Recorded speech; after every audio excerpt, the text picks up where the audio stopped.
ناظرین، ناکام معاشروں میں ہر دانا کے مقابلے میں ہزار احمق ہوتے ہیں اور ہر شعوری بات کے مقابلے میں ہزار بے وقوفانہ باتیں ہوتی ہیں۔ اکثریت ہمیشہ بے وقوف رہتی ہے اور مسلسل دانا لوگوں پر غالب آتی ہے۔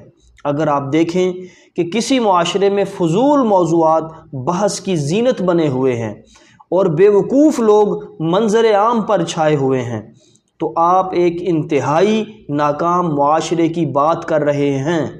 مثال کے طور پر بے معنی گانے اور بولیاں لاکھوں لوگوں کو ناچنے اور گانے پر مجبور کر دیتی ہیں، اور اس گانے کا گلوکار مشہور و معروف اور محبوب بن جاتا ہے، بلکہ لوگ ان کی رائے کو معاشرتی اور زندگی کے امور میں بھی اہمیت دیتے ہیں، جبکہ مصنفین اور ادیبوں کو کوئی نہیں جانتا اور نہ ہی کوئی انہیں اہمیت یا قدر دیتا ہے۔ اکثر لوگ فضولیات اور نشہ آور چیزوں کو پسند کرتے ہیں۔